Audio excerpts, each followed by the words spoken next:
So suspending the order of the day, I'd like to move item number 10, resolution to establish a mutual academic defense compact, um, up to follow the consent agenda. This is why I need Finney here, or Liz. Now what? Do we take a vote? I don't believe you need a vote. Okay. Okay. Nancy, is that right? Okay. Thank you. Um, okay. Can I move on to item number two? Moving on to item number two. Do we have any changes? Sorry, but that's actually really incorrect. You have to have a vote Oh, okay.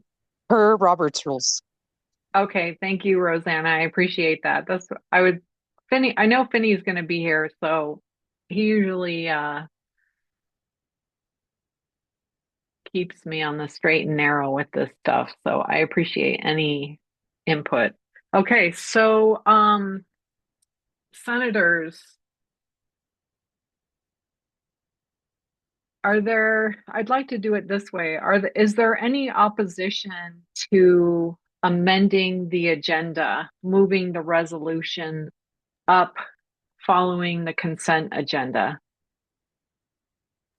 Will we still have time to get to the curriculum stuff? Because I know at least my college needs some of that stuff figured out before the Absolutely. end of the semester. Okay, yeah. Sorry, then no, I don't object. No problem, Laura. So, Um, Chris, yes. as your parliamentarian, Oh, Finney, hi. to, Oh, Finney, hi. to suspend the orders of the day, but only when you get to that space in the agenda where you want to suspend the orders of the day. Okay. Okay. That's what I thought. Okay. So, Finney, should we just go ahead and vote on the agenda on item one and then suspend the order of the suspend? Well, here's the here's what I'm unsure about, Finney. If I want to move that resolution up, Technically, you can't move the resolution up. You can suspend the orders of the day and attend to business that's on the agenda and then resume the orders of the day. But you do that wherever you want to put in, wherever you want to move that to in the agenda, go to that in the agenda, get to that. And once you get to I think you were going to do that at your president's report. Once you get, I'm actually, yeah, I'll actually do it after the consent agenda because I know some people um need to leave after that. So, yes. Okay. Thank you, Finney. And just so you all know, if you don't know, my friend and colleague, Dr. Finney Coleman, past Faculty Senate President Finney Coleman, I've invited him here to be here today to make sure that, oh, you guys can't even see me. Sorry, to make sure I have my camera on and that I'm doing this uh the right way. So, let me go ahead back to item number one. Approval of the agenda. Are there any changes, deletions, additions? Hearing none, the agenda is approved. Um, Moving on to item number two, approval of the March 25 meeting minutes. Any changes, additions, deletions?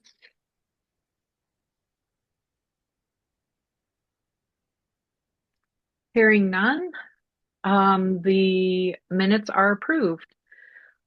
President Stokes, thank you so much for being here. I will turn things over to you.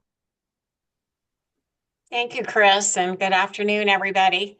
Good to see you all here. And seems like we just met on, I think, March 25th. A lot has been going on since then. We continue to deal with a great deal of uncertainty. 2 weeks ago, we were seeking guidance and some transparency around some things from the federal government with our CVIS system, seemingly terminating, it seemed, visas for some of our international students. Then suddenly, last Friday, we discovered that that's been reversed. There's been a lot of conversation around it, some lawsuits filed.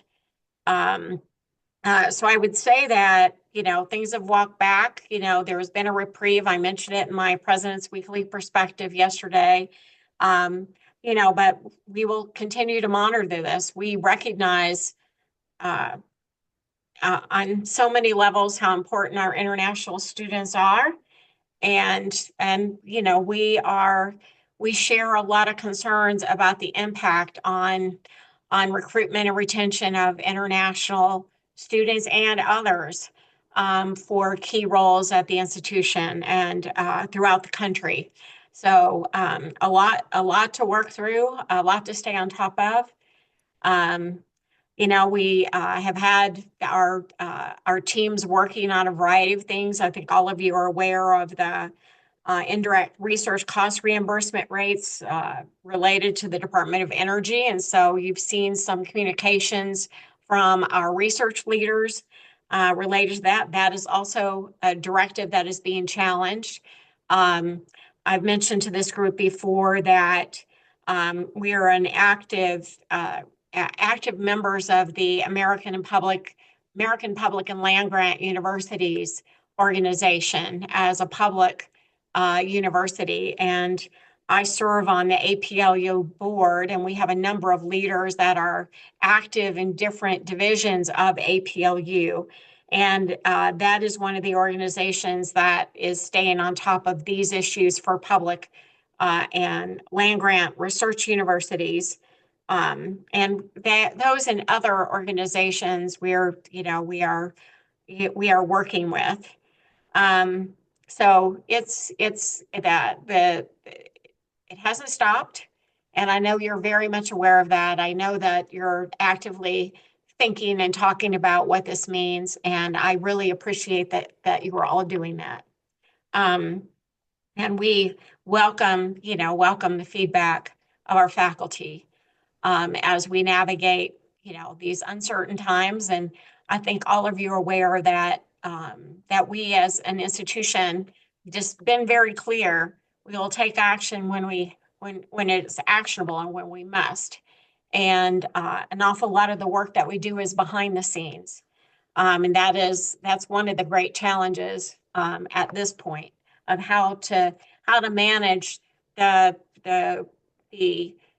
realization that people are experiencing concern and figuring out the best strategy for dealing with that as we work to position the institution for the future. So I appreciate the conversations I've had and look forward to more conversations with you and with students and staff, and appreciate your leadership. I think since we've met, I think there were posted some university administrative policy changes that we reopened and we revised based on feedback and reopened and received additional feedback. And those are policies related to equal opportunity and recruitment and hiring. And so I appreciate all of the information that we received. Many of you who might have attended the Board of Regents meeting, the last meeting, our administrative policies need to align with Regents policies, or we need the Regents policies to basically, they're the things that serve as the authority for the administrative policies to then be created and provide guidance for how we actually conduct our business on campus. So a lot happened, a lot was going on there. And it got abbreviated, and so that created some concern. I'm hopeful that it was clear that the changes that were made acknowledged, as an institution, where we really stand with regard to support for the many populations that we serve, at every level throughout the state of New Mexico, and really nationally and internationally. And so, we'll have hiccups along the way. In my view, we needed to provide a little more information before we put things out there for people. And I think a lesson learned. I'd like to think that was the only lesson we're going to learn along the way, but hey, I know better than that. So, but I appreciate people's feedback on that. We've had some great things going on. Sometimes it's hard to realize we are at that time of the semester. I know some of you are incredibly busy with the ending of the semester. Some of you that are teaching classes are dealing with that end of the semester. But we've had some great news. Since I last met, our Clinical and Translational Science Center received a $2 million award from NIH to pilot a program that brings clinical research into rural and underserved communities across the region. We're helping at UNM to lead a collaborative to address challenges facing Western states like wildfires and water scarcity and rapid urban growth as part of the Intermountain West Transformation Network, which is funded by NSF. Our nurse midwifery program continues to be ranked very, very highly in the country. Our police headquarters construction has gotten underway, which has been partially funded by an institutional bond. We've had 3 students who were named prestigious Goldwater Scholars. We have had 2 faculty, Melissa Emery Thompson and Joan Bybee, who were recognized as AAAS Fellows, which is a really incredibly high honor for faculty.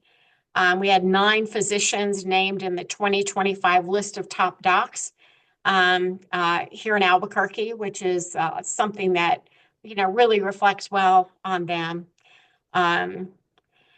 Last week, I did something that will surprise some. I was asked to speak at the inauguration of the president of New Mexico State University. So the shocking picture for some is that I went to a dinner, an inaugural dinner for Valerio Ferme, who is the new president at New Mexico State. And so I am on a stage speaking to 300 plus people with a huge New Mexico State University sign behind me and all this Go Aggies thing. But it was a message about collaboration across our universities, a pride, the value to the state of New Mexico that we would have 2 Research One universities in our state, the importance that we really work together, that it's better for the state for us to work together, that those who would try to divide us are not doing this state of New Mexico any good by doing so, and that especially in these times when the national pressure is so enormous, for us to be able to be partners is really important.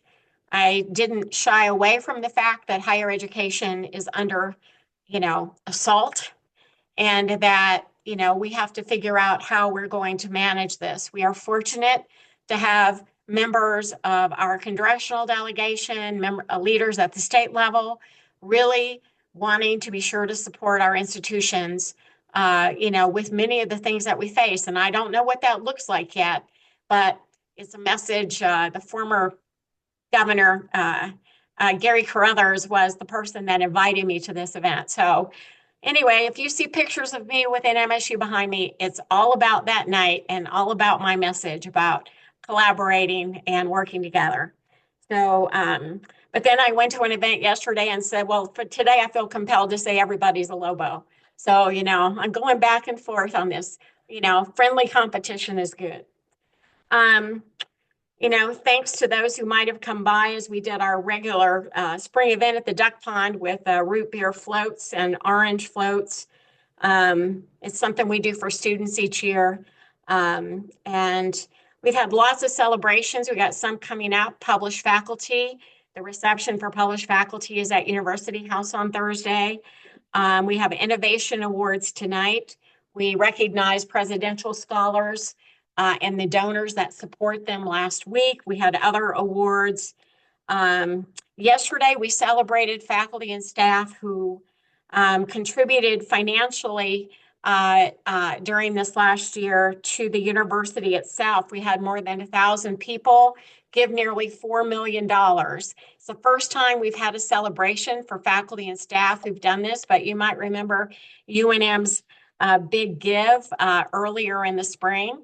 Didn't have a lot of people come to this event. I think maybe the timing is a little tough, but I'm hoping that it's something the foundation does regularly. It's kind of a reminder of the good things about higher ed and the ways in which our faculty and staff can really do so much for the institution.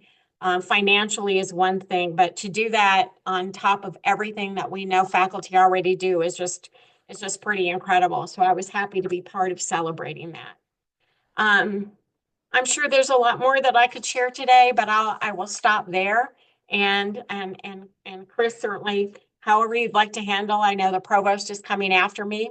He and I, again, did not talk in advance about what I would say. I tried to leave him plenty to say, but up to you how you'd like to handle questions related to my report and that of the provost. President Stokes, I'd like to give people the option to ask you questions now. That'd be great. Any questions for President Stokes?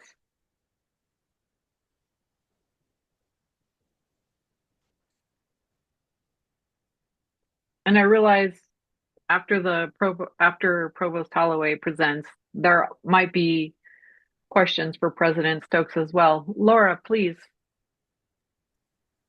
It's okay if the answer is just like, no, not yet. But do you know if there's any update on the legal review for the NIH certification thing?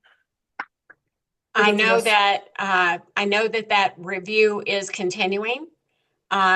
So I had a one-on-one with our general counsel today, but I don't have anything specific to report at this time. I know that that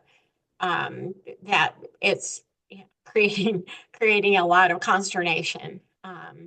So James, I don't know if you have something more specific. Maybe not more specific, but let me first let me add to that and tell folks what it's about. So one of the requirements that is now being placed upon us to receive federal grant funding is that we certify certain things.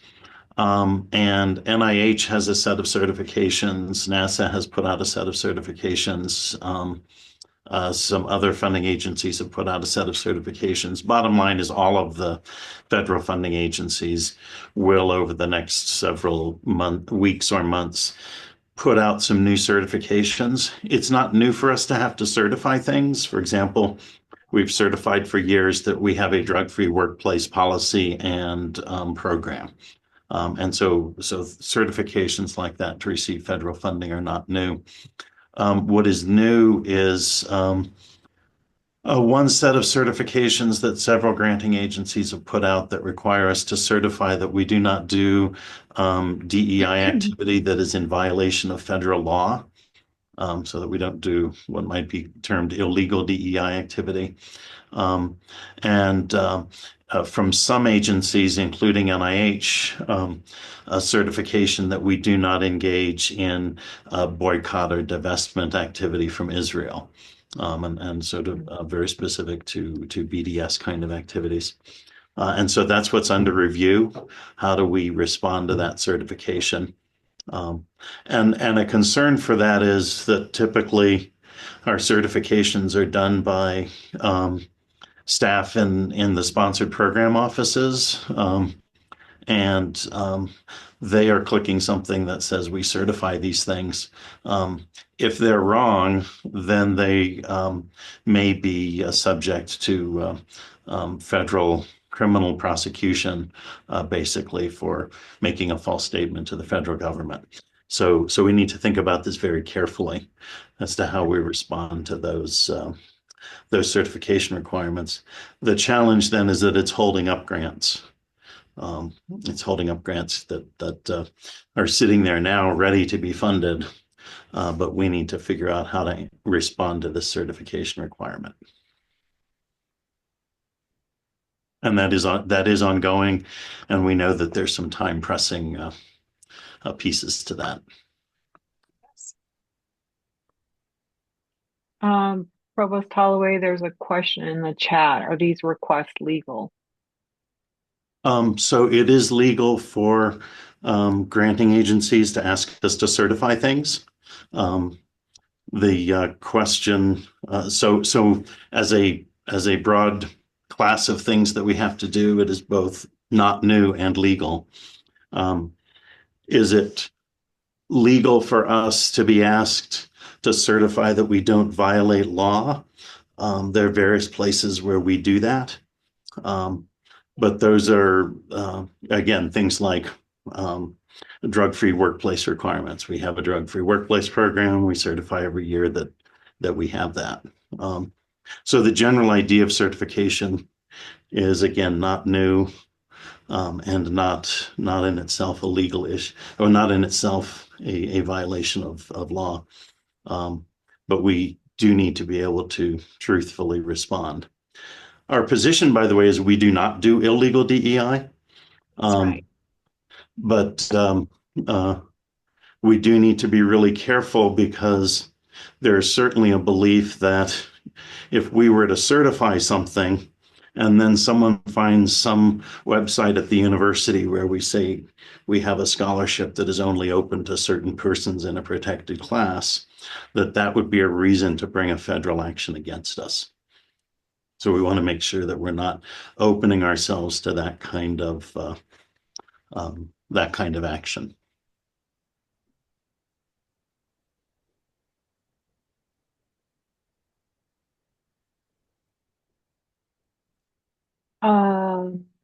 Questions? Any for me? other questions for President Stokes or Provost Holloway?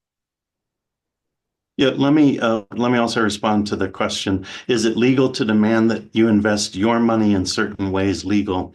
Sorry, I have to parse that a little bit. I don't. So that's there are some things in there that are unclear, is probably the best way to say that. And these certifications are not all the same, and so there's probably not a blanket answer to that question. It is not unreasonable to ask you to certify that you don't do illegal things.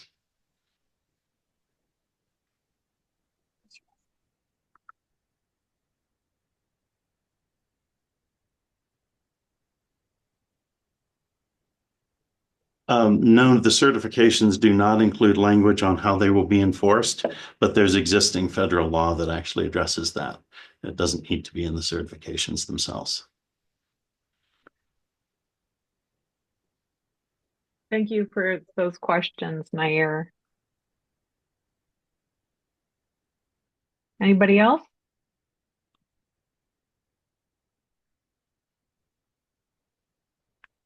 Okay. Thank you, President Stokes. Thank you, Provost Holloway. So next on our agenda, James. again. Oh, sorry. That's okay. It's your meeting, Chris. I'll speak if you want me to. I think James has a report. Oh. Chris, I know the feeling. Will you please just chalk it up to the end of the semester? Yes. I'm sorry, Provost Holloway. No concerns. Yeah, I got lost. No worries. Because of the questions you were responding to. Please, Provost Holloway, your report. Sure, and I won't add much. The president touched a number of things that I think are important. I'll add just a few pieces of gloss to that, if you will. One is we've got about 40 stop work orders on grants at this point. We had a number of others that have been rescinded. So we do have stop work orders that are placed and then removed. We have about 40 that are outstanding. We also have some stop work orders that are not yet active. So the Department of Energy when they announced that they wanted to move to a 15% indirect cost rate, gave us 30 days to comply with that. So we don't have stop work orders there yet, but we could in a few weeks. That is being worked through at this point as well. The one thing that we are doing that I think folks should know about is there are appeal processes when grants are stopped. And so we are evaluating the various grants to determine if we should consider filing appeals on some of them. That's a heavy lift. And we, in fact, are engaging outside counsel to help us do that. And so it's not clear to us at this point that we would necessarily file appeals on every grant that is stopped, simply because there may not be the bandwidth to do that. And some of them, frankly, it's very unlikely that we would get that those appeals would be successful. However, we know appeals have been successful. And so we are pursuing those appeals. And as we do some, we will learn more about what can be successful and what the effort really is. But it has required us to hire outside counsel to help us do those appeals. So that work is ongoing, and we'll see over the next several weeks how that plays out. The appeal processes have about a 30-day timeline, so we may not know for several weeks if appeals are successful or not, but that's ongoing. I did want to share some good news. There are good things going on, and I wanted to just recognize that this evening, Rainforest Innovations will be acknowledging and recognizing faculty at the institution who have received patents, trademarks, copyrights over the last year or so, and two of our faculty will be particularly honored, and that's Laura Hudson, who will receive the Rainforest Innovation Fellow Award, and Angela Wandinger-Ness, who was recognized as a fellow of the National Academy of Inventors. So I did want to share some positive news, some good things going on, that we are recognizing many of our colleagues for their work to create intellectual property. And I'll stop there. And again, if there are questions, I know President Stokes and I are happy to take them.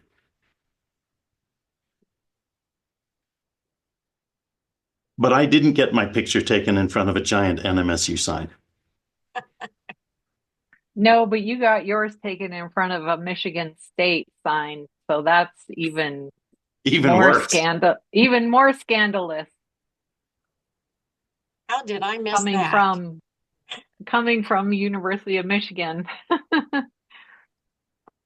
So, you know, I will say, looking at the question in the chat about our opinion on the impact of these cuts on clinical operations, you know, I know that the team is working on the impact of those cuts. James and our provost and our EVP for Health Sciences, Mike Richards, I think, are meeting regularly with our VPs for research to talk about some of these impacts. So, you know, I haven't specifically spoken with him, but James, have you and Mike talked specifically about the impact on clinical operations? Of the research grants that are being impacted, we haven't had a lot of issues so far with that impacting, say, clinical trials. There are certainly other federal actions that we're concerned about and trying to keep our hands around. And particularly as Congress is going through a budget reconciliation process. And that probably will take months to complete. Typically, there's never been a congressional reconciliation completed before mid-fall or December. And so really that's the timeline over which we might see some of the other issues that could be particularly impactful for clinical operations, particularly around the funding of Medicaid. Medicaid. But again, that's a many months timeline to see how those things play out. I will say that same reconciliation process, besides having potential impacts on Medicaid, could have some potential impacts on the way student loans are done. So that's the other thing we're watching pretty closely, because that could certainly impact learners all across the institution, both in medical school and outside the medical school. Yes.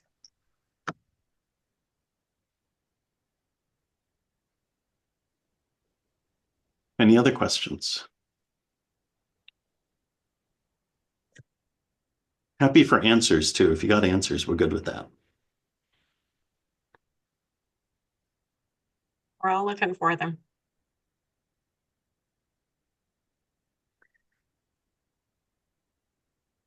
Thank you, President Stokes. Thank you, Provost Holloway, for being here, sharing your reports for us and being available for questions. I'd like to move on to agenda item number 5, which is my president's report. First of all, I wanted to direct everyone's attention to a resolution that was presented to the Faculty Senate about 8 years ago, almost a decade ago, presented to the Faculty Senate by the UNM Sanctuary Campus Working Group, which was adopted by the Faculty Senate. That was in February 2017. And I'm going to put a link to the resolution so that you can visit it later if you'd like. And I'll also let you know it's a 2-page resolution, and the first page establishes context, and then the second page offers recommendations to the administration. And so I read part of the first page that establishes context, because that context you will find remarkably similar to our current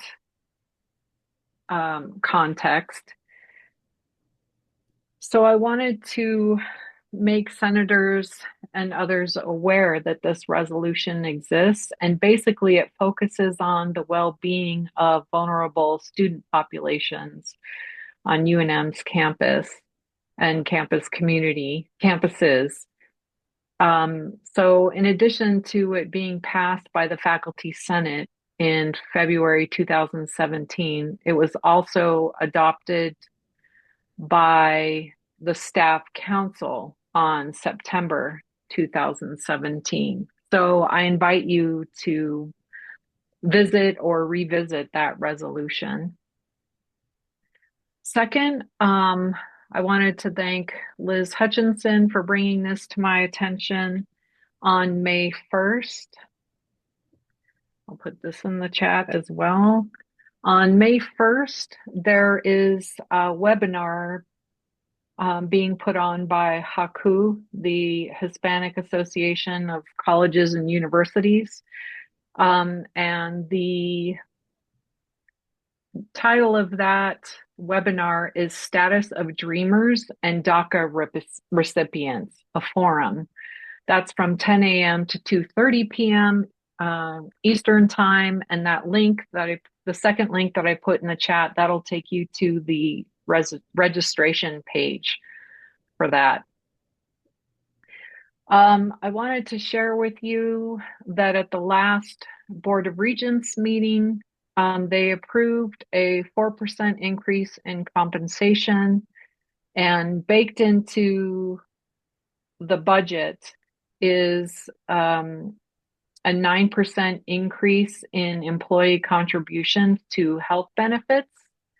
The faculty economist that was present for that vote, when I asked questions about it, I asked, well, to the group and to him, what this would look like in real, quote, real compensation for faculty and staff, and accounting for a rise in the cost of living. The faculty economist said that basically it would be flat. It would be a flat compensation increase.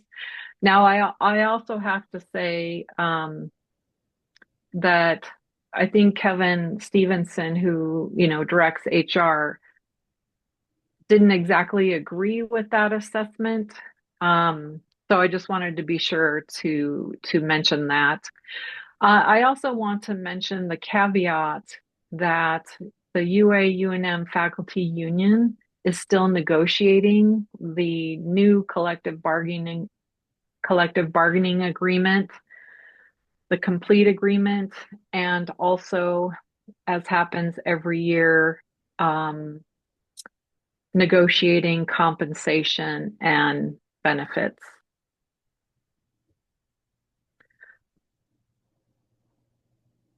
Also want to mention that the operations committee, we've been talking to Provost Holloway about the current guidelines for remote work for faculty. There is policy for staff, but currently there isn't a written policy for faculty, and Provost Holloway has published guidelines on that.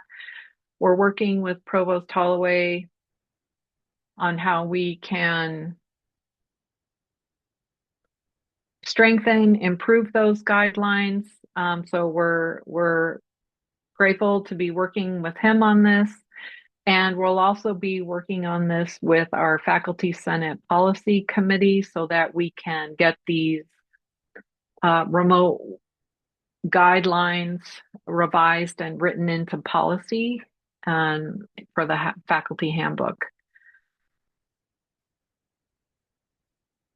I also want to mention that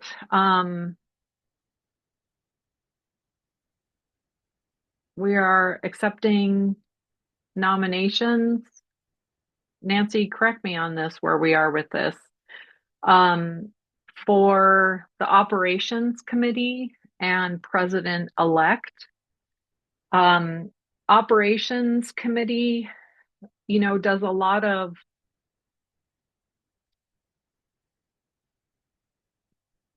we'll see, for example, the items first that the policy committee is putting forth, the curricula committee is putting forth.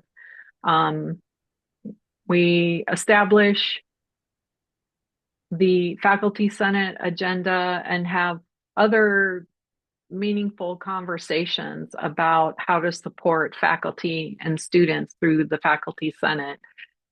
So I highly encourage, if you are a senator, if you'll be a senator next year, to nominate yourself for the operations committee. And also, you've heard me say many times that I hope you will nominate yourself or nominate others. Nancy, am I wrong in the process? Are we already voting? You Okay, are not, okay. you are not wrong. I was just gonna add something in after you're done. Okay, thanks. So I really encourage people to nominate themselves or others as president-elect for the faculty senate. You have seen me bumble through these through these meetings, so I hope you won't be intimidated by the prospect, and you'll have a lot of support from both the operations committee and, of course, senators and staff like Nancy and Teresa. This is my last facilitation of the Faculty Senate meeting as president. And so I wanted to be sure to thank Nancy and Teresa and the operations committee members, Liz Hutchinson, Sever Bordenu, John Burke, Soneru, Natalie Adolfi, and Roberta Lavin. I have never had, well, I'm so grateful to have such a thoughtful, smart group of people who care so much about faculty and students and who have really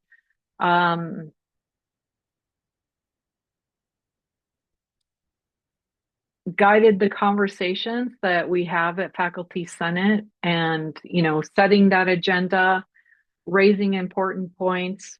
But of course, I also want to thank all of you as faculty senators for the work that you've been doing on committees, the work that you were doing in your breakout groups, and for being here 2 hours out of the month in order to make sure that faculty have a voice on campus. So I am looking forward to Roberta Lavin, your incoming Faculty Senate president. She just happened to be abroad currently for this meeting. And so I look forward to her leading us all come fall semester. Her term will begin July 1st. Usually there's not a whole lot going on in the summer. But I look forward to her leadership. And if you don't already know Roberta, she's an RN PhD in the College of Nursing. Let me make sure I got everything. Okay. Any questions about any of those items?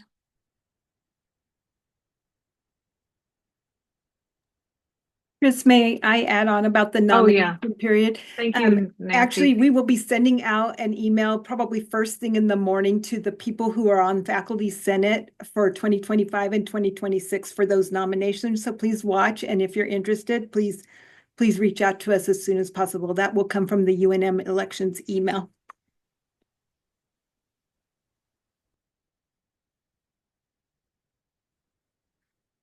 Okay. I'd like to move on to item number 6, the consent agenda. Do I have a motion to approve the consent agenda? So moved. Thank you, Liz. Second? Second, Justin. Thank you, Justin. Any discussion? Okay. Teresa, if you wouldn't mind bringing up that poll for us for the consent agenda.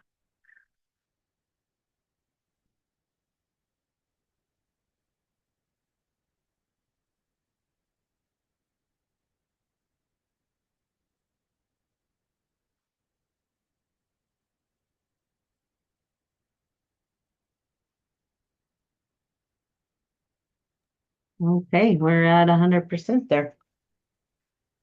That was quick. In the positive, I'm guessing. And yeah. Okay. Thank you, Teresa. At this point, I would like to, well, first I have to say thank you to Dr. Finney Coleman because he's a big reason why I took on the position as Faculty Senate President. Because I appreciated the opportunity to serve as his mentee for him to mentor me in this role. And I've also invited him to be here at this meeting to serve as chair pro tempore for our next agenda item, which I would like to be the resolution to establish a mutual academic defense compact. So we need unanimous consent to make Finney chair pro tempore for this next agenda item.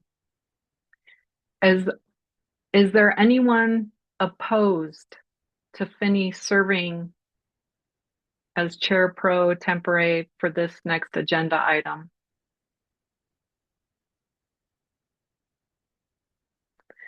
Hearing none, Finney, I turn things over to you.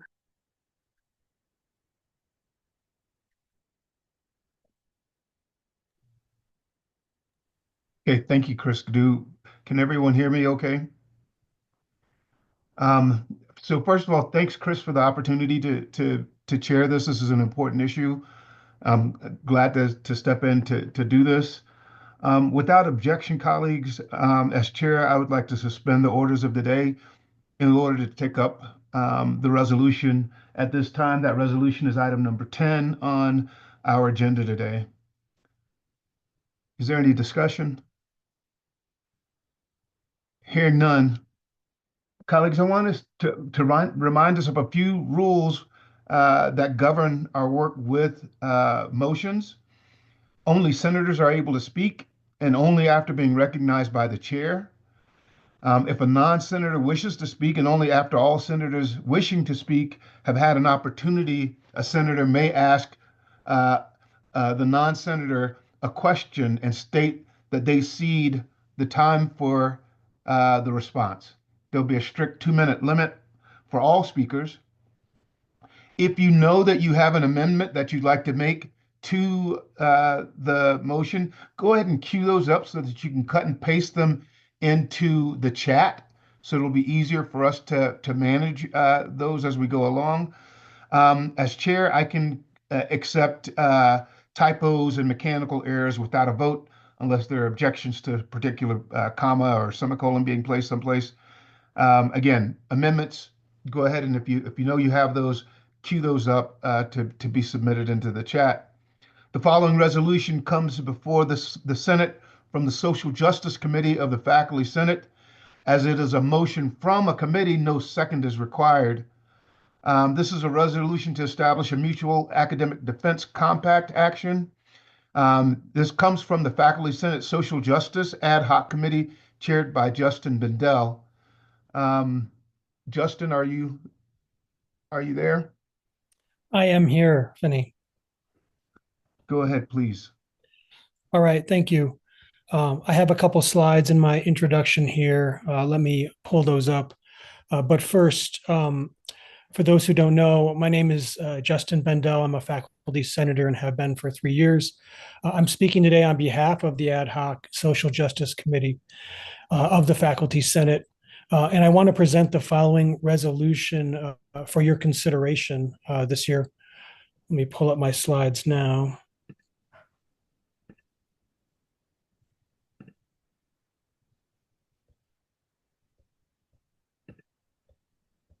Can you see them? Okay. So the title of the resolution, I wouldn't call it literary, but it's functional. Resolution to establish mutual academic defense compacts in defense of academic freedom, free expression, institutional integrity, and the research enterprise. We chose to craft this resolution because of the unprecedented attacks on higher education over the past few months, including the cancellation of research grants and federal funding, the targeting of international students and student activists, and the rebranding of diversity, equity, and inclusion as unlawful discrimination. This is nothing short of a national crisis.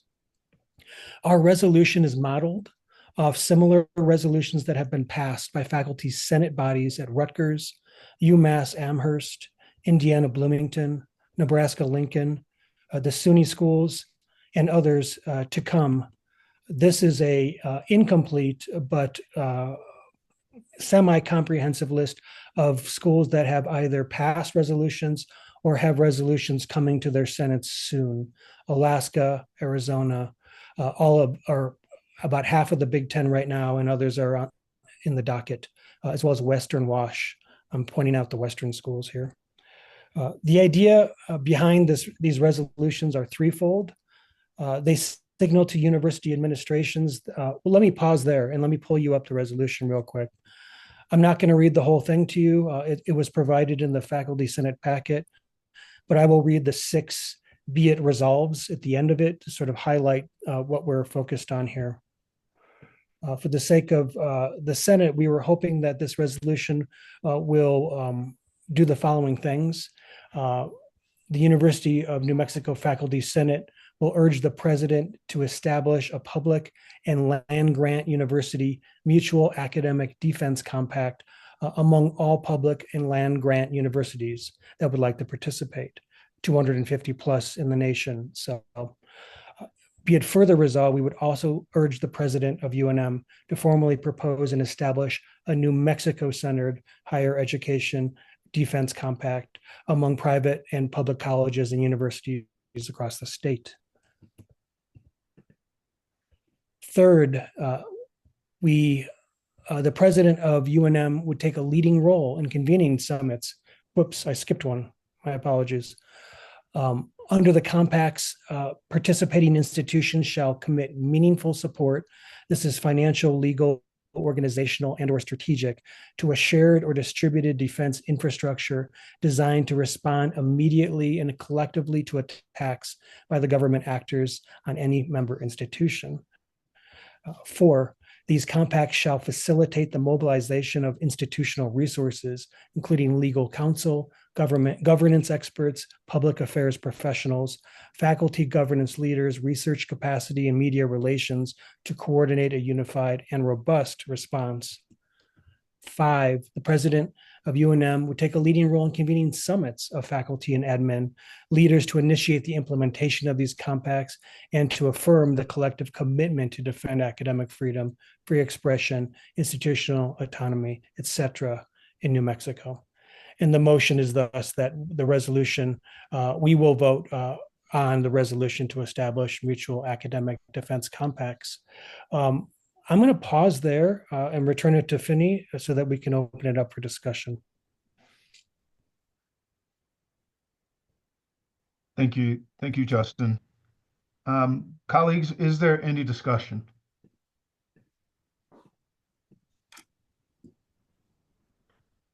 Margaret? Hi. Thank you for recognizing me. Is this a new compact that UNM would be leading, or is this a compact where we would be joining a group of universities who are already who have already formed this kind of agreement? Justin? Yes, UMass Amherst made the initial call for the land grant compact. They've already pushed it forward through the Senate, and we would be, in effect, depending on how we amend it, joining them in this task of continuing to build this growing pact. Mm-hmm. And at present, how many have signed on to the UMass initiative? A small handful, with several more coming around the bend soon with resolutions on their agendas in April. Was that the slide you showed earlier? That was a slide, but I made it 3 days ago, so it might have shifted since. Mm-hmm. Thank you. Other comment?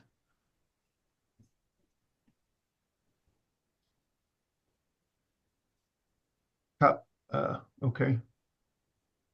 Svetlana? I'm not very familiar with this type of documentation, therefore forgive me if I will ask naive questions, but my understanding is that outcomes is to tell president to do some new jobs, and UNM should reserve and provide financial and legal and other resources. Was it discussed with the president's talks if she even legally can get into this activity, because I assume boards of regents somehow probably should be involved with that too. And yeah, so this is my first question. Thank you. That's an important set of questions. The resolution as it sits may call for things that individuals have not agreed to. It's up to the individuals to abide or not abide by the resolution. The resolution is non-binding in that way. Justin? Yeah, what was the question that I'm answering at this point? So I think the question had to do with making sure that people like individuals on the Board of Regents and the president of the university, anyone in the administration that were asking to perform particular tasks, whether they, actually are interested in doing those kinds of things. And while we certainly want to encourage that, that doesn't prevent us from presenting a resolution that has not been agreed to a priori by the administration. That was my point. And I was giving you an opportunity to comment further on that if you wanted to. I would second that. We've passed resolutions in the past. Resolutions come from a position of advocacy, come from a position of to see something done. They're not binding, but sometimes they can carry a lot of weight, and people pay attention when resolutions are passed resoundingly about important issues that affect us all. And then to continue my question about resources, well, resources should come from here, from somewhere.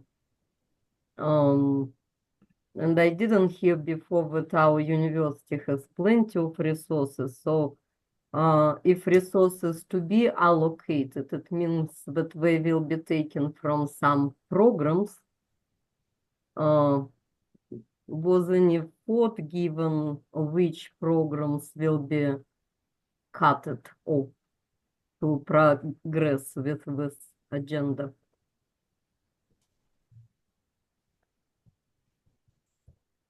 If I may, I believe that the way we divvy out resources for this pact is something to be negotiated down the road. I think that's not something that we're addressing in any specificity at this juncture.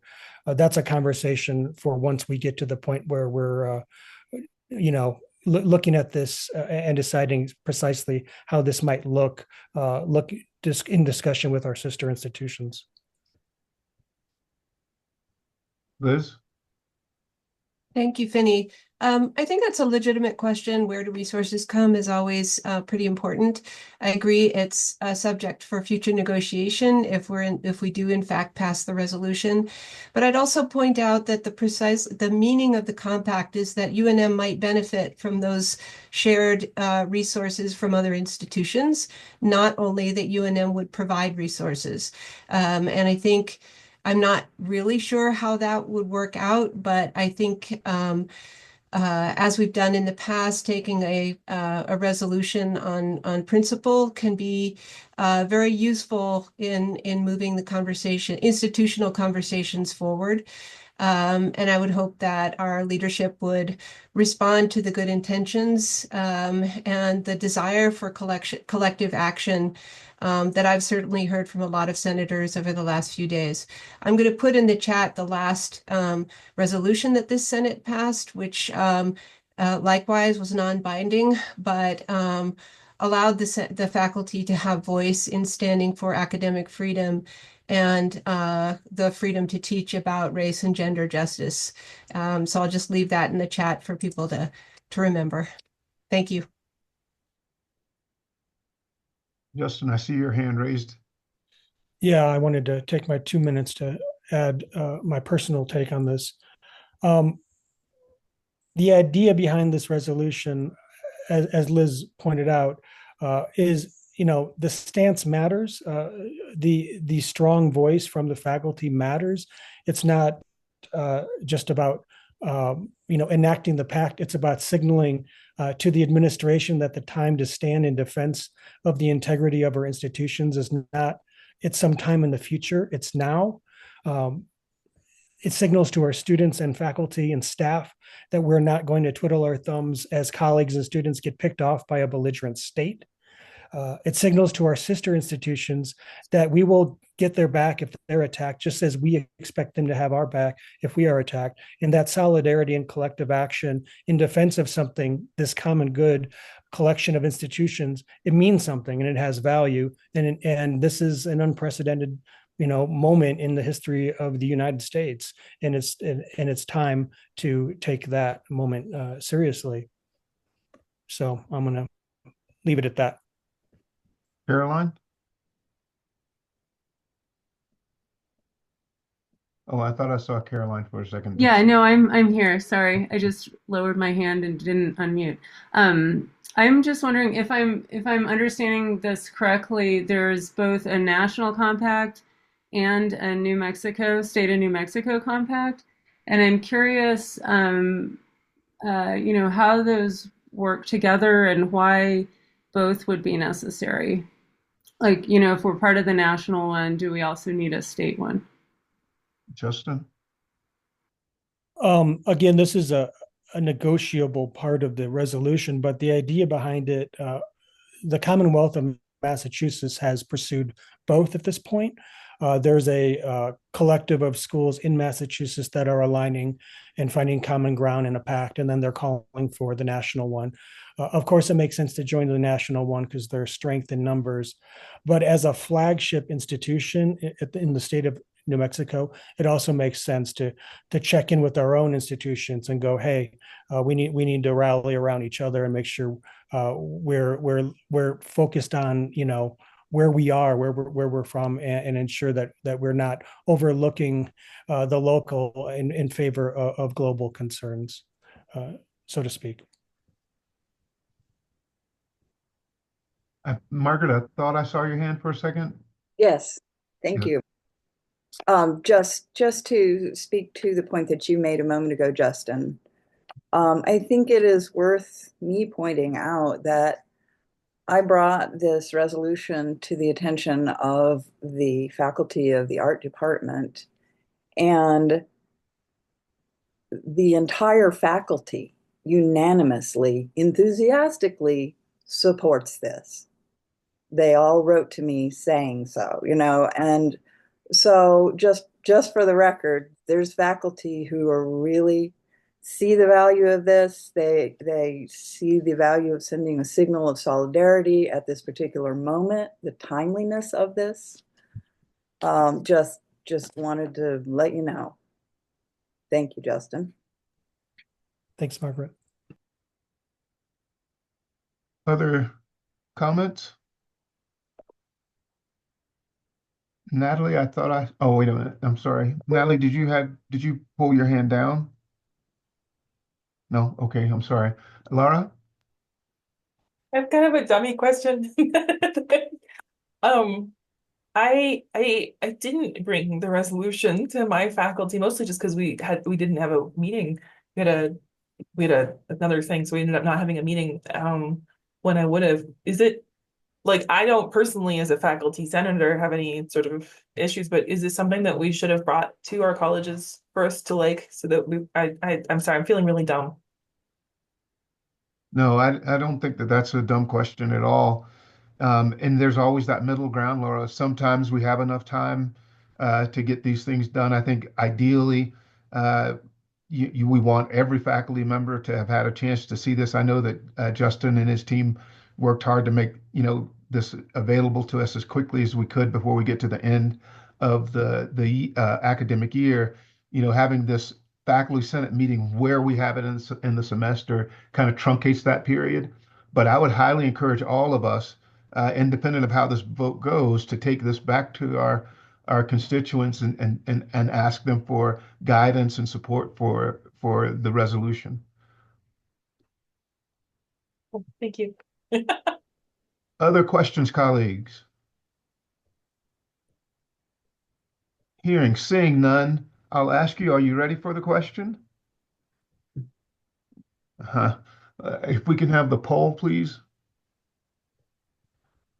The poll simply puts the question before us for a vote. It is not a vote on the question itself. The wording on this poll is incorrect. Okay. We'll run the poll we'll run the poll again, but this is for we need a 2/3 vote for this to actually appear for a vote before the Senate.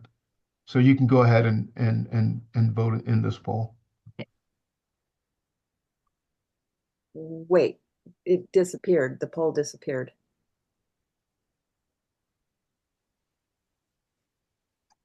Penny, how would you like me to word that? You could actually put the same poll back up, Okay.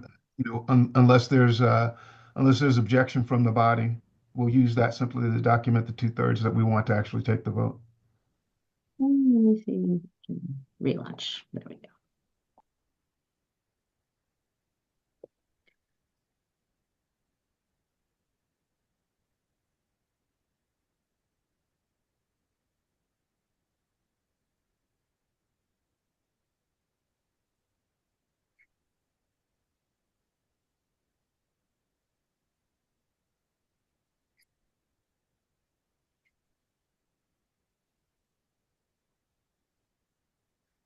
Okay. Teresa, what are our numbers? I think we're at 88% at yeah, or for our yes, and 4% no, and 8% abstaining. Understand. The ayes have it. Colleagues, before us is a resolution from the Senate, from the Social Justice Committee of the Faculty Senate. It is a resolution to establish a mutual academic defense compact action. All those in favor, go ahead and pop the poll up again. Give me 1 second. Sorry. Okay. Colleagues, that comes to us without amendment.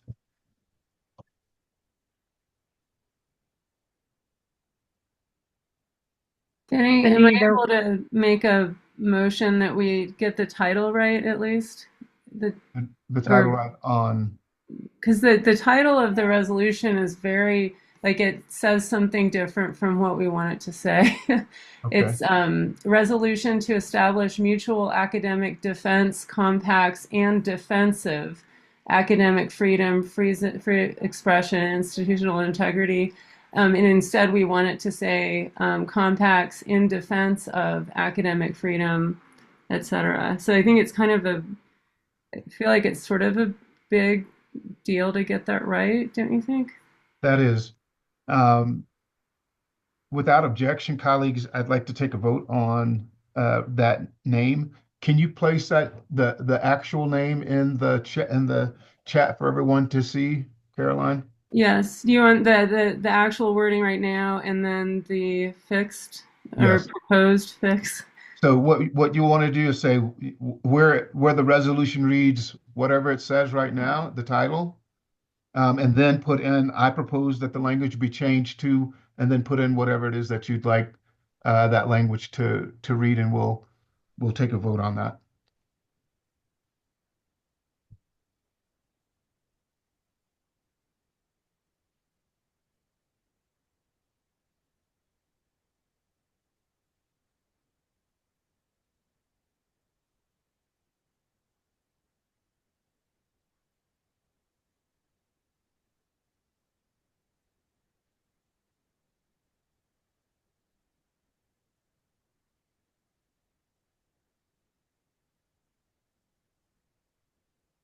Colleagues, we have a proposed change before us. The current title says resolution to establish mutual academic defense compacts and defensive academic freedom, free expression, institutional integrity, and research enterprise. And the proposed change is to change that title to resolution to establish mutual academic defense compacts and defense of academic freedom, free expression, institutional integrity, and the research enterprise. Colleagues, is there any discussion? Hearing none, I'll call the question. Can we have the poll, please? Yes. That long of a description wouldn't fit in the poll, but I will launch the poll. Sorry, Penny. Justin had a correction in the chat. Okay. And the research enterprise. Okay. And versus in. All right. So Justin, you're going to have to take You're going to have to assume Caroline's amendment. Here, Justin, I can do it if you want me to. I'm sorry, can I please I ask just posted you it with the slower? correction. Because I Got don't it. even, I cannot even catch differences in the proposed title and in the new one. So can we do it slower? Of course. And to emphasize where is the difference in the new title to compare with the previous? So to see that, you would be looking in the chat, Svetlana. And in the chat, you'll see this written out, the current followed by the proposed. And I think Caroline is working on that now. Actually, Justin put the fully proposed new title in there. It's in there already. Okay. So the new title is the one that we see at the 4:11 p.m. timestamp. Is that correct, Justin? Correct. And Sorry, Penny. just go ahead.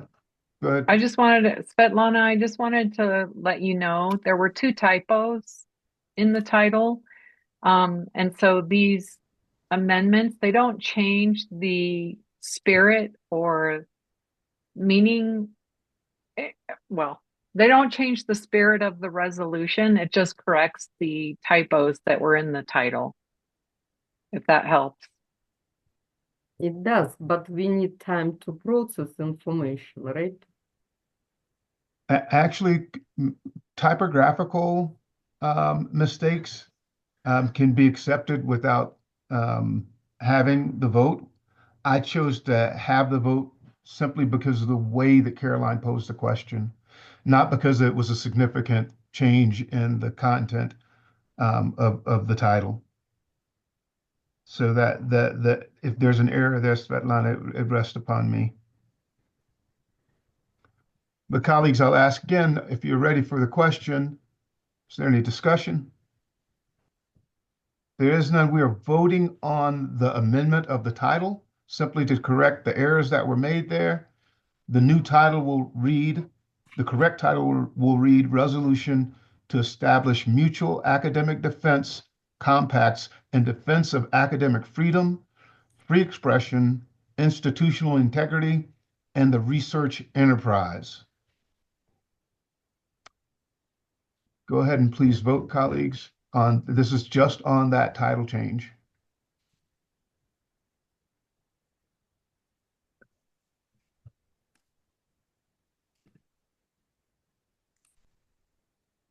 If any, we're at 88% yes, 2% no, and 9% abstaining. Understood. Colleagues, that motion passes.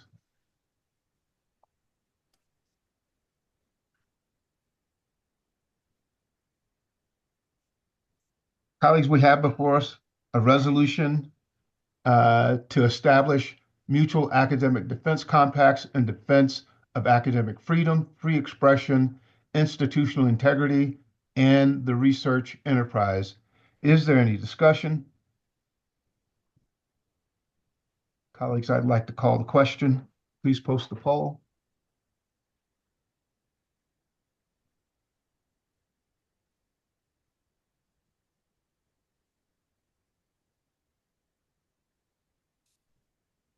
I'm sorry, I don't see any poll on my screen. Yeah, me Just either. one moment. It'll take her a moment to post that.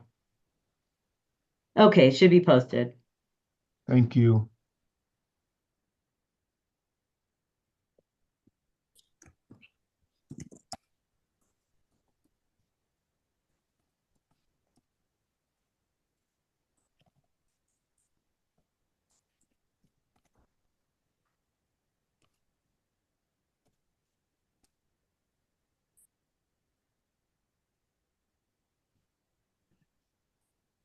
Okay, we are at 85% yes, 6% no, and 9% abstaining. Colleagues, that motion passes. And Nancy, your team will record that vote and make sure that gets to the Faculty Senate President, I imagine. Colleagues, I ask unanimous consent to resume the rules of the day. Is there any discussion? Colleagues, a reminder that we have accomplished item number 10 on our agenda. We are now moving back to the original orders of the day. Chris, thank you for the opportunity. Finney, thank you so much for serving as our parliamentarian. I really appreciate your time. And it's so great to see you. Bye, everyone. Thank you, sir. I also want to thank Justin Bendel for his leadership in establishing the Faculty Senate Social Justice Committee. I'm really proud that the Faculty Senate has established that ad hoc committee and is moving forward and trying to establish it as a standing committee. So thank you, Justin, for your leadership in that. Thank you, Liz Hutchinson, for bringing that to the Operations Committee and to the whole Faculty Senate Social Justice Committee. I also want to thank, or maybe mea culpa to Dr. Kate Lippett, Stephanie Spong, and Chris Duvall. I appreciate you all hanging in there as the times in our agenda have been adjusted. So thank you so much for your patience. I'm guessing Nancy or Teresa, did Lisa Lindquist have to leave? She did have to go. Okay. But I think no problem. Okay. Sure. Okay, so next on our agenda is item 7, a framework for teaching and learning success at UNM, an update and asking for endorsement. So I will hand it over to Dr. Lippett and Dr. Spong. Thank you, Chris. Actually, Chris, if you wouldn't mind, can you give a very brief summary of the outcome of the Operations Committee meeting from last week and what's led us to this point here? Well, I will just say that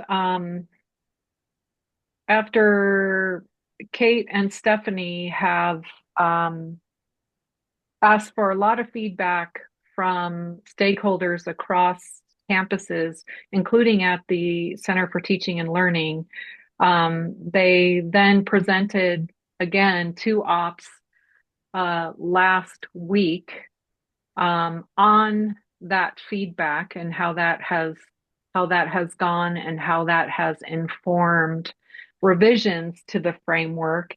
And the operations offered their support in moving it forward to the Faculty Senate, seeking the Faculty Senate's support for this framework. Thank you, Chris. Teresa, do you have access to the slideshow? Sure, I can pull it up if you can give me just a second. Or would you like to share your screen? What's easiest? If you wouldn't mind, or Stephanie, are you saying? Yeah, I can okay, share it. Yeah. Great. Thank you.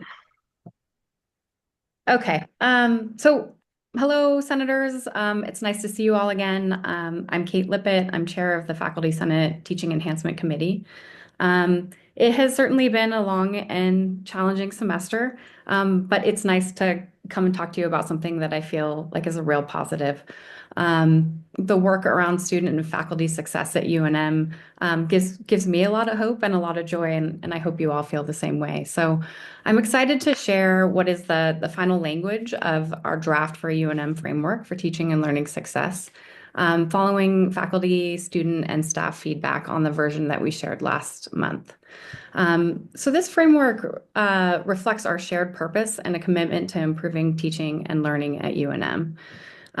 So while creating a formal framework for initiatives that have long been supported at UNM might seem a little strange or unusual, we feel that this effort helps to provide some structure and language to elevate and highlight all of the important work that's happening and supported at so many levels across campus.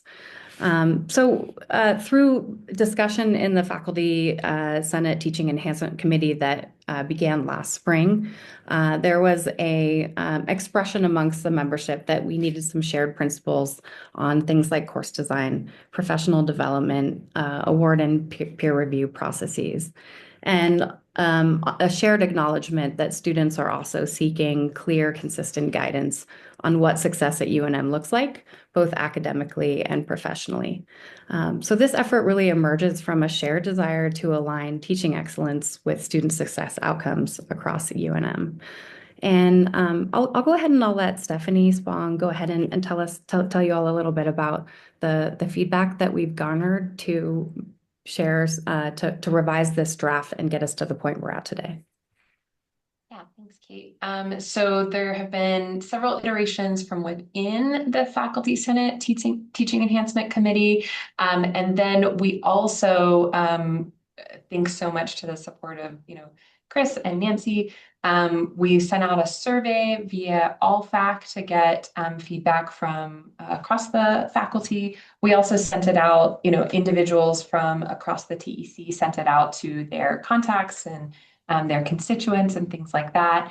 And then we held 2 collaborative feedback sessions during the spring teaching conference. One of those was in person for folks who were able to make it on the in-person day, and the other one was virtual for folks who could only make it on the virtual day.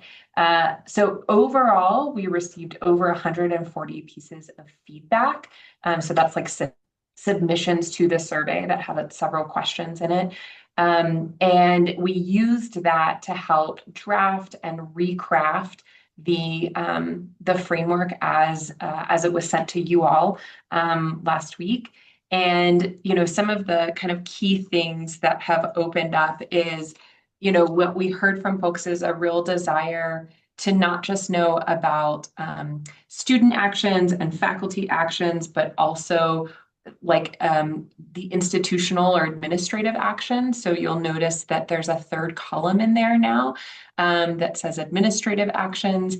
And, we think that that's very much in keeping with things that are, available to folks now, but perhaps are not as well known. So we really see this as an opportunity for everyone to sort of recognize our shared effort in, teaching and learning. So across students, faculty, and administrators, that this is our collective duty and responsibility, and that we are accountable to one another to help support those efforts. So you'll notice that's kind of a major change from the earliest draft that we shared with this group. And the other thing that I wanted to note is that, so we took all this feedback, we summarized it, we analyzed it, and then that is the most current draft that you all are looking at. But we also know that there's a lot to do, right? So there are several next steps. And so I wanted to go over those a little bit. So one is that folks really need concrete examples to make this accessible to them, right? So what does this look like for learners? What does this look like for educators? We saw this again and again. And that we also, we at CTL can do on our end a good job of categorizing the professional development that we either make available directly or that we help cross-promote with other units in line with this framework. And we think that that will really help it be transparent to folks, like what is happening that they have access to and what sorts of opportunities might they have to grow their teaching practice. And then we also need to, work to create some accessible, really intentionally designed and also much more visual resources for this framework. So that's something that we would work closely with the TEC on, as well as CTL, and that we would invite the UNM community to contribute to. Our students and faculty have the really great concrete examples of what they've done. And we're hoping that, through this kind of really intentional dissemination effort, that it will be clear that this framework is very much not meant to be a checklist, but the kinds of things that help to support a healthy teaching and learning ecosystem here at UNM. And just as an example of that, we've been talking within the TEC about shifting the Teaching Excellence Awards away from role-based awards. So, pre-tenure awards, post-tenure awards, lecturer awards, into something where you could apply for an award for one of these categories, something like, research focused and experiential learning, right? If that's an area that you're really focused on in that particular year, you might want to apply for an award in that area. So we're trying to make it clear that this isn't meant to be a checklist, but these things sort of taken together holistically really contribute to our overall teaching and learning success here at UNM. Kate, is there anything else you'd like to add? No, I think that was really well said, and we're excited about the framework that's been created. This is very much a living document. It is not to be chiseled in stone and to be left alone, but something that we would like to keep revisiting and enhancing as needed.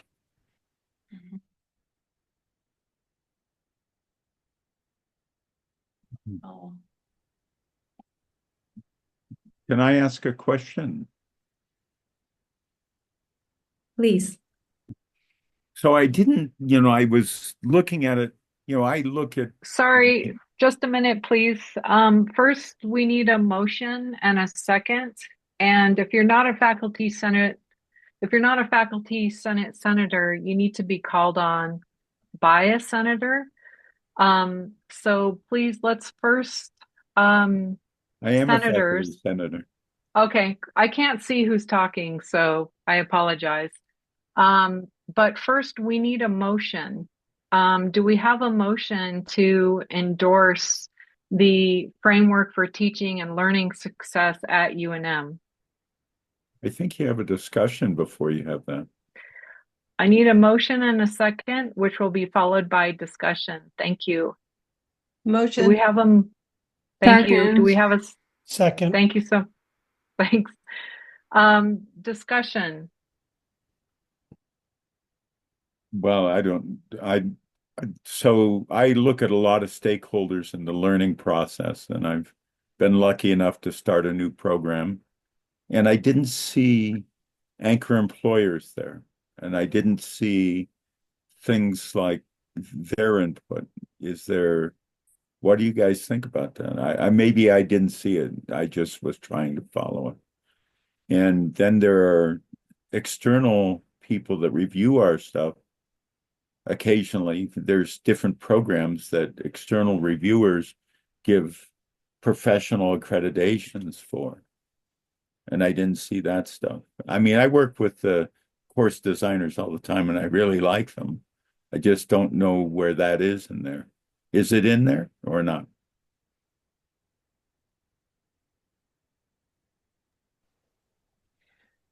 I wonder, Kate, if you might want to talk a little bit about how the ways in which this kind of broader framework built on the work of the Online Learning Excellence Framework.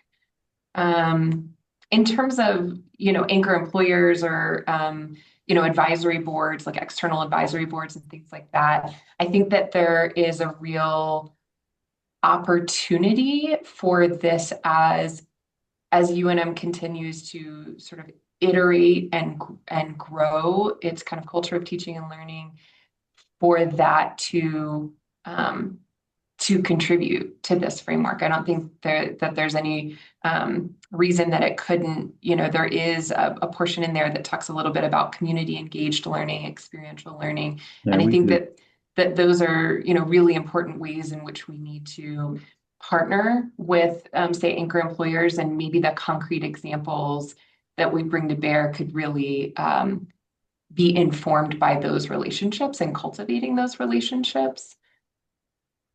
Keith, is Well, there we do anything? that. I do that with my program, and I just, it's all experiential learning based, and we work with it. I've worked with different ones for different programs, but maybe I should just would you like another person on your committee? Well, I'll tell you what, we would love to have lots of examples of what this looks like. I think that would be, we also would like to have more people in the TEC, but I think that's a separate conversation. Well, can I interject there, Stephanie? Yeah. Right now, there's a preference survey, the Faculty Senate Preferences Survey that is out, and you can, it is the Faculty Senate President-elect that appoints representatives to that committee. And so if you fill out the survey and identify that as one of your preferences, then that's taken into consideration when the president-elect makes those appointments. Sorry, Stephanie, go ahead. No, I appreciate that. But in That's all terms right. of I just wanted to know if you considered it. It doesn't sound like you have. That's okay.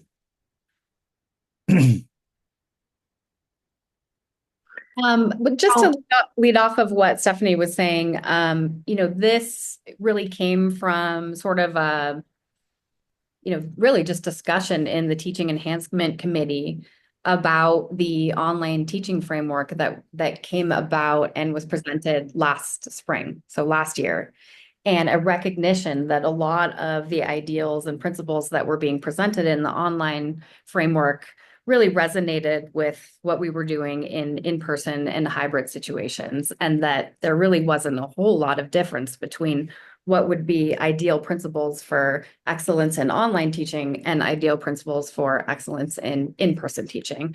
And it was at that point that we started to have that discussion of, oh, okay, well, do we have something like that at UNM? And well, we certainly have a lot of supportive services that enhance teaching and learning, but do we have a framework for what that looks like and how to structure that? And so that was really what led into the discussion, and also a discussion that perhaps our students might need a little bit of structure and background in what teaching and learning success looks like, or what we think it should look like at UNM, ideally, to provide some detail and background for students as well.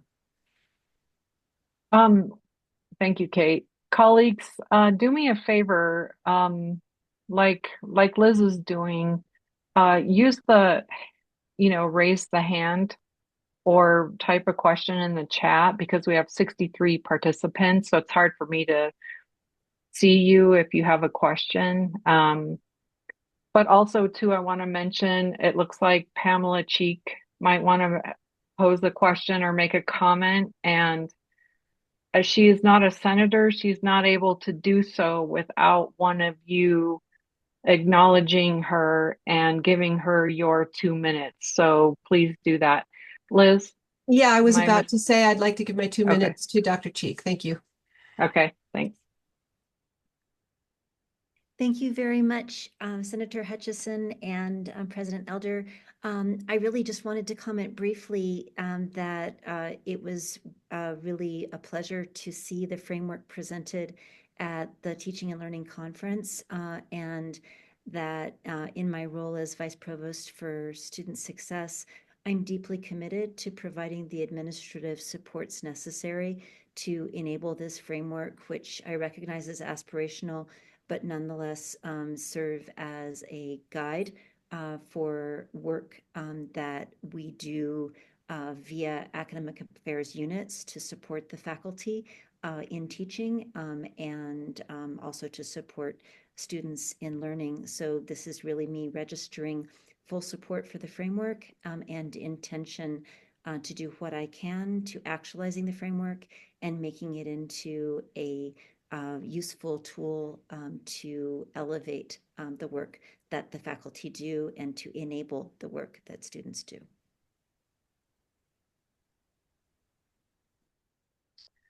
Thank you, Dr. Cheek. Appreciate you being here.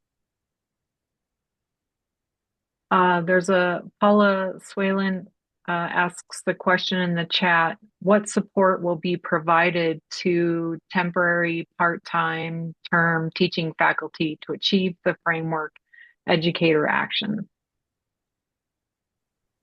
Thank you, Paula. That's a really good question. I think we see a lot of opportunity for providing information about this framework in a lot of different formats.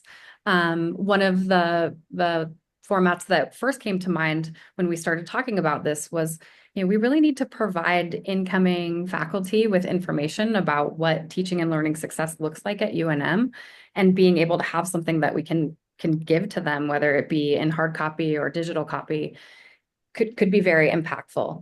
And so, one of the formats that this might look like would be, a flyer or a poster format that would list these ideals, but that would also provide accessible links for where you can provide, where there might be units on campus to support you in these endeavors, different resources and links available to faculty to enhance their teaching in some of these different ideals or areas. And so we are looking for opportunities to bring in our TPT, our graduate students in this discussion, and thinking about how do we provide different materials and resources for any type of faculty member. Colleagues, we have a motion and a second on the table, and we still have quite a few agenda items. So I'd like to call the question, if I may.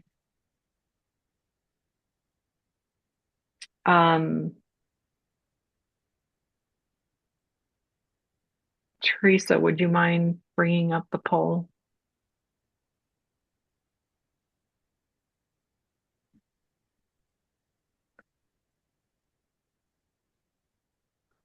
Faculty senators, if you could please enter your vote.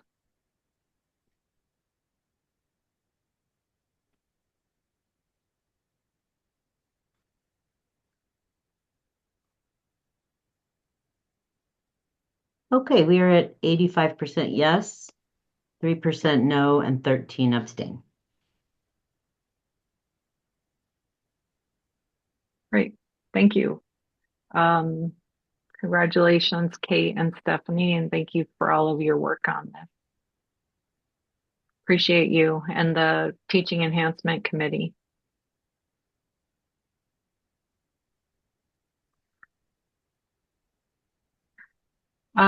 Okay, next on our agenda item, let me pull this up here.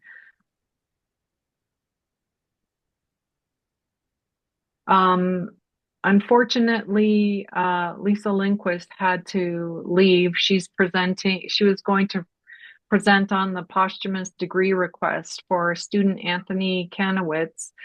I would like to read the letter that she submitted, written by Dr. Ann Murphy, the chair of the philosophy department. I want to read this letter since Lisa had to leave, and I think it's important to recognize this student in this way. So Ann's letter is written this way. I'm writing as the chair of the philosophy department in strong support of granting our MA student, Anthony Kanowitz, a posthumous degree. Anthony enrolled as an MA student in the philosophy department in the fall of 2023 and completed 1 year of study toward the degree before he was diagnosed with cancer in the summer of 2024 and subsequently went on medical leave. Very sadly, Anthony passed of complications from cancer on January 9th, 2025. Just realizing I should probably pull this up so you all can read it along with me. It might be easier. Can you see the letter? Okay. I'm at the second paragraph. Anthony excelled during his year in residence in our MA program. His performance in his courses was exemplary in each and every case. One of his professors, Ian Thompson, remembers him as a, quote, truly wonderful graduate student, not just extremely bright, but unfailingly positive and enthusiastic, with a wry and subtle sense of humor, and so always great fun to talk to and have in class, end quote. Anthony was a model graduate student, not just intellectually gifted, but a stellar departmental citizen and a pleasure to have around. Because of the credit cap, no more than 6 credits per semester, on the UNM courtesy policy that grants in-state tuition rates to MA students during their first year in residence, Anthony enrolled in 12 credits during his first academic year at UNM. This leaves him 3 credits short of the 15 credits that would qualify him for a posthumous degree. I would like to request an exception to this credit requirement if possible. If that is not feasible, I would like to request that Anthony be granted a degree in memoriam. Anthony was a valued member of our community in philosophy, and he will be missed. We feel that a posthumous degree or a degree in memoriam is well deserved in his case, and that it would be a meaningful way to honor him.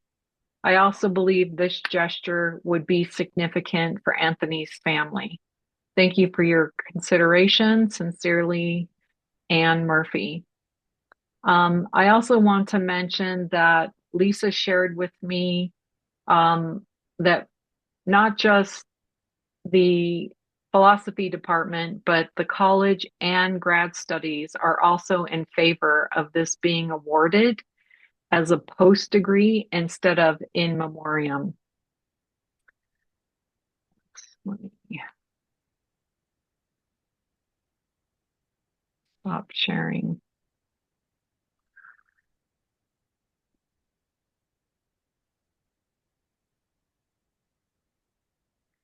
So, colleagues, do we have a motion for awarding Anthony Kanowitz a post-degree, posthumous degree? I make a motion. Thank you, Justin. Do we have a second? Second. Thank you. Thank you. Thank you. Any discussion?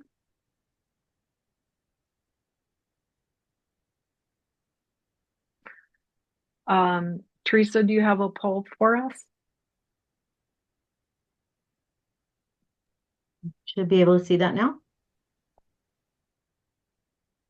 Colleagues, faculty, senators, please enter your vote.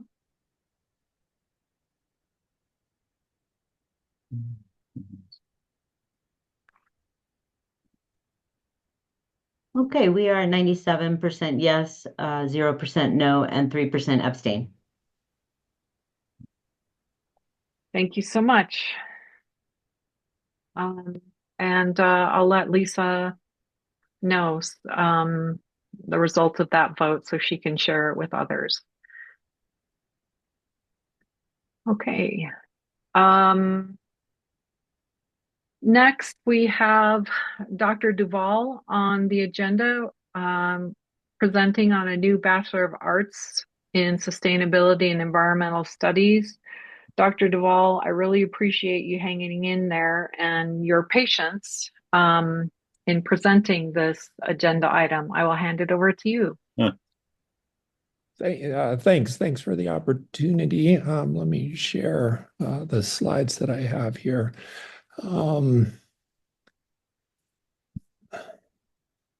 So this program builds upon longstanding expertise in environmental studies and sustainability studies within our department. It builds on a couple of the strengths that are just suggested here. The community engagement that the department, as well as the program, have for many years emphasized, and then the sustainability studies program has a great record of student capstone projects and internships that allow students to really explore creative solutions to environmental challenges.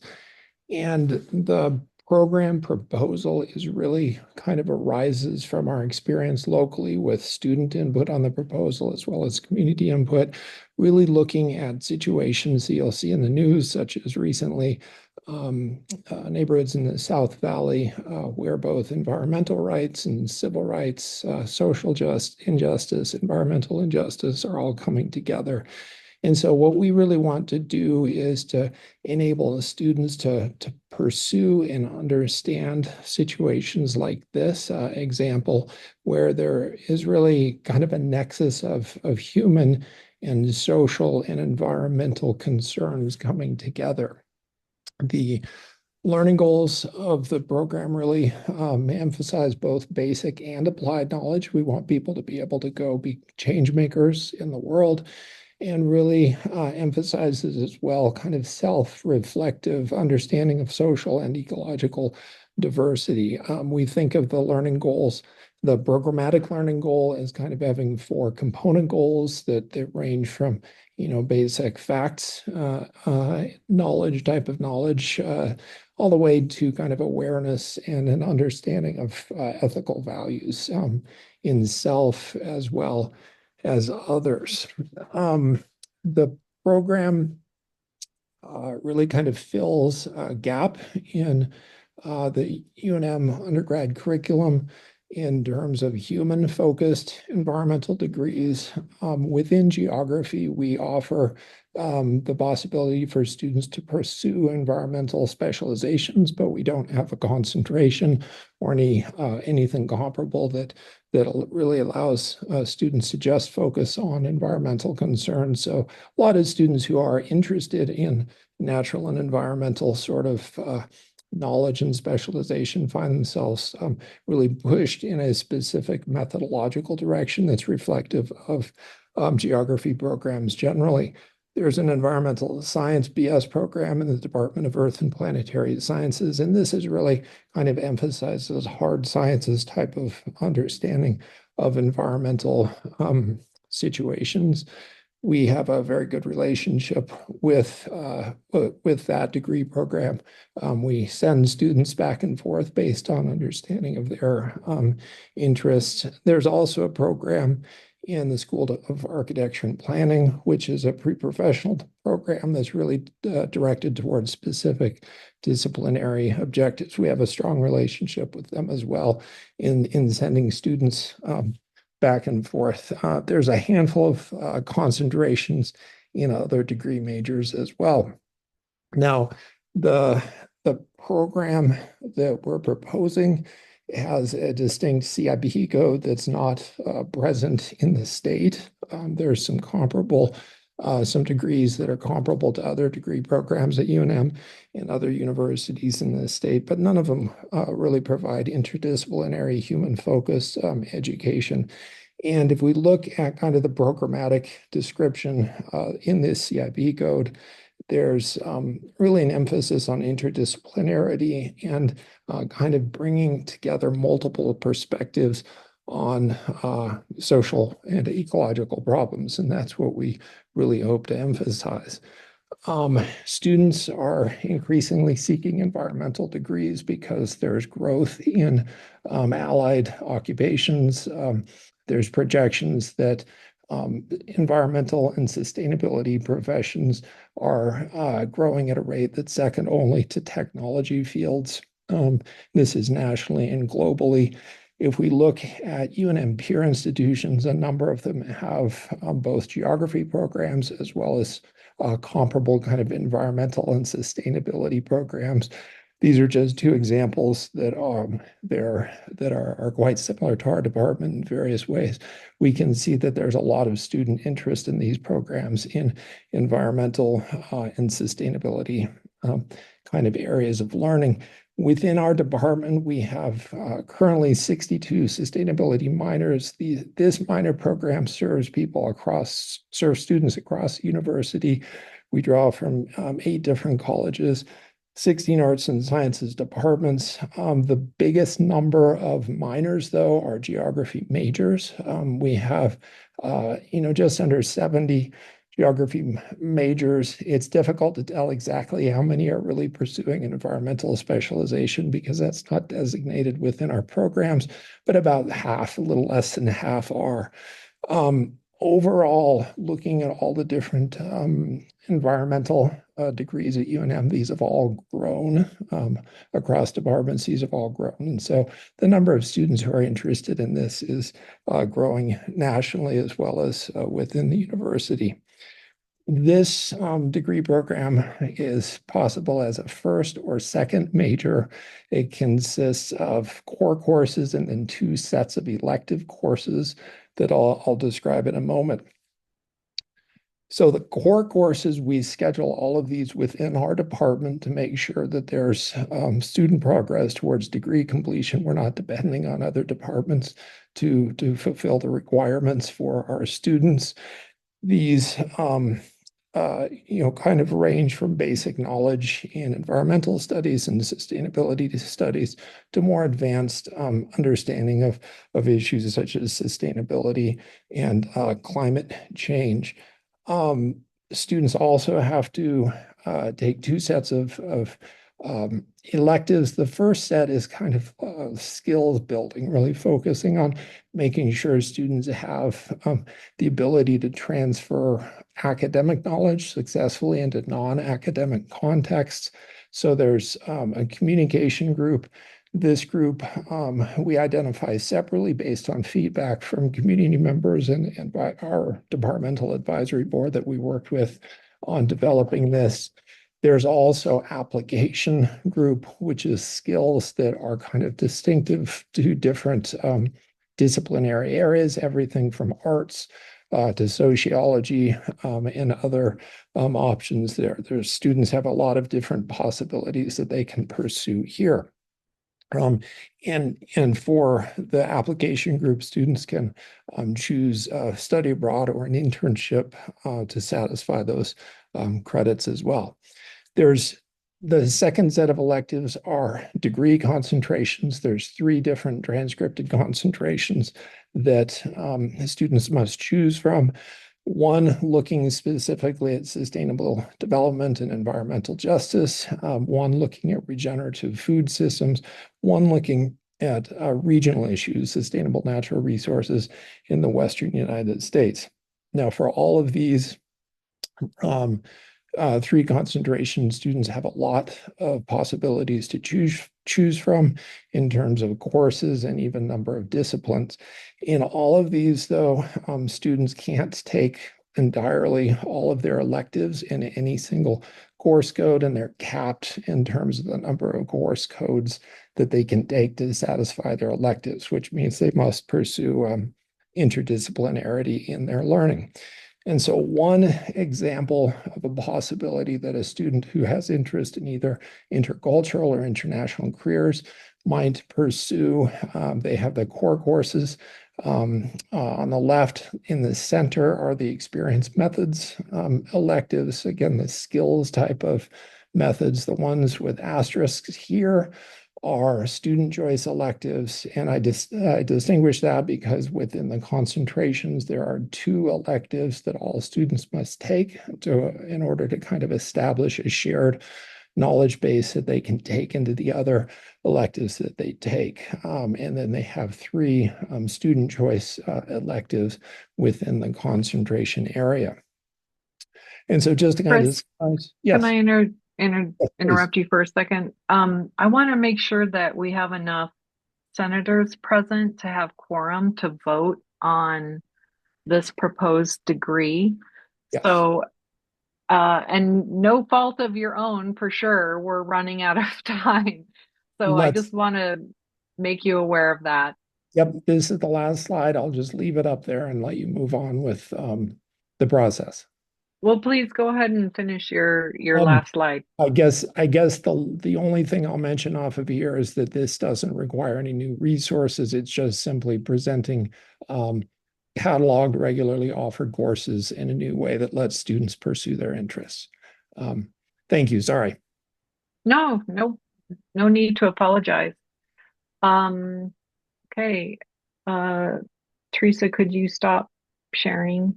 Thank you. Colleagues, this is an action item, and like the posthumous degree that we just voted on, this would go forward to the Board of Regents SSTAR committee. Do we have a motion in support of the new Bachelor of Arts in Sustainability and Environment Studies? So moved. I'll Thank you, second. Carolyn. Okay, thank you. Teresa, oh, sorry, any questions, discussion? Sorry, I prematurely launched that one. That was my fault. Hearing none, senators, please enter your vote.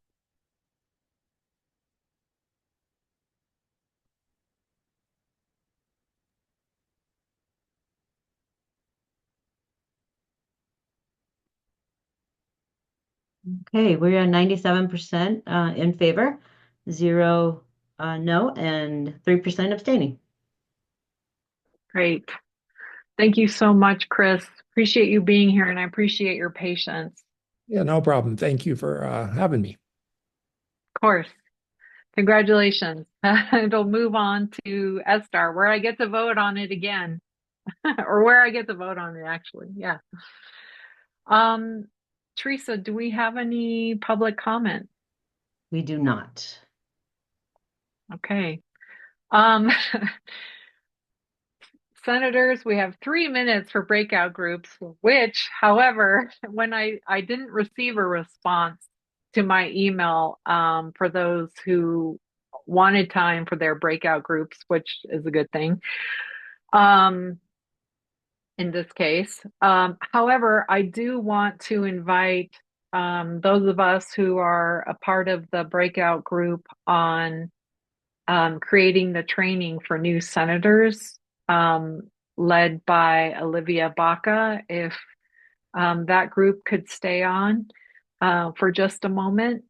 And otherwise, I thank you all for being here. I thank you all for your patience and your tireless service. We had a lot to cover in this meeting. We had a lot to cover in our last meeting. And it's been an honor serving as your Faculty Senate President. I wish you a smooth end to your semester. Thank you. Chris, before you go, I'm sorry, I may have lost you in all of this. What happened to the approval of the consent items of all those programs? We had the program in there to be approved. Did we punt that, or did we actually? They were approved. I'm sorry. Yeah. Somehow in the whole process. No, it's okay. I They were appreciate it a approved. lot. Thank you, Chris. Somehow I got Yeah, that. sure, Michael. Thank you. Good job. Appreciate everyone. Thank you so much. Thank you all. You have 1 minute extra for your time.